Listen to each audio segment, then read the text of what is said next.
Titanic கப்பல் வெறும் ஒரு பனிக்கட்டியால் மட்டுமல்லாமல் மூழ்கியது. அதற்கு பின்னால் ஒரு பண்டைய எகிப்திய சாபம் இருந்தது. அந்த சாபம் ஒரு 1500 பேரின் உயிரை எடுத்தது.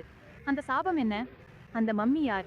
கிறிஸ்துவுக்கு 1500 ஆண்டுகள் முன்பு எகிப்தில் அமேன்ரா என்ற ஒரு இளவரசி இருந்தார். அவர் இறந்த பிறகு அவரது மம்மி லுக்சோரில் உள்ள ஒரு அறையில் வைக்கப்பட்டது. ஆனால் அந்த அறையை திறக்கும் எவரும் இறந்து விடுவார்கள் என்று அதில் ஒரு சாபம் எழுதப்பட்டிருந்தது. 919 ஆம் ஆண்டு 4 பணக்கார ஆங்கிலேயர்கள் அந்த மம்மியை வாங்கினார்கள்.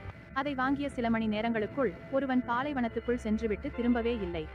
இரண்டாவது மனிதர் யாரோ ஒருவரால் சுடப்பட்டு அவருடைய கை வெட்டப்பட வேண்டிய நிலைக்கு வந்தது. மூன்றாவது மனிதர் பிரிட்டனுக்கு திரும்பும் முன்பே தன் சொத்துக்களை எல்லாம் இழந்து சாலையில் முடிந்தார். நான்காவது மனிதர் மர்மமான ஒரு நோயால் பாதிக்கப்பட்டு இறந்தார். இறுதியில் அந்த மம்மி பிரிட்டிஷ் மியூசியத்திற்கு வழங்கப்பட்டது. அங்கேயும் அந்த மம்மியின் புகைப்படத்தை எடுக்க வந்த புகைப்படக் கலைஞர் திடீரென இறந்துவிட்டார். மேலும் அதை கவனித்திருந்த பாதுகாப்பு காவலர்கள் விசித்திரமான ஒலிகளை கேட்டனர். அந்த சாபத்தை தாங்க முடியாமல் மியூசியம் அந்த மம்மியை ஒரு அமெரிக்க தொழிலாளருக்கு விற்றுவிட்டது. அவர் அந்த மம்மியை அமெரிக்காவுக்கு கொண்டு செல்ல டைட்டானிக் கப்பலில் ஏற்றினார். மம்மி கப்பலுக்கு ஆபத்து ஏற்படுத்தும் என்று பயந்த அவர் அதை சரக்கில் வைக்காமல் ரகசியமாக தன் அறைக்கு கீழே வைத்தார். அந்த கப்பல் மூழ்கிய இரவில் அந்த மம்மியும் அட்லாண்டிக் பெருங்கடலின் அடிக்குச் சென்றது. இன்னும் சிலர் மம்மியை நகர்த்தியதால் கப்பல் கேப்டன் பனிக்கட்டையை பார்க்க முடியவில்லை என்றும் அந்த சாபமே அனைவரும் மூழ்க காரணம் என்றும் சொல்கிறார்கள். இது சாபமா அல்லது தற்செயலா? உங்கள் கருத்தை பகிருங்கள். மேலும் சுவாரஸ்யமான வீடியோக்களுக்கு சப்ஸ்கிரைப் செய்யுங்கள். Echoes of time.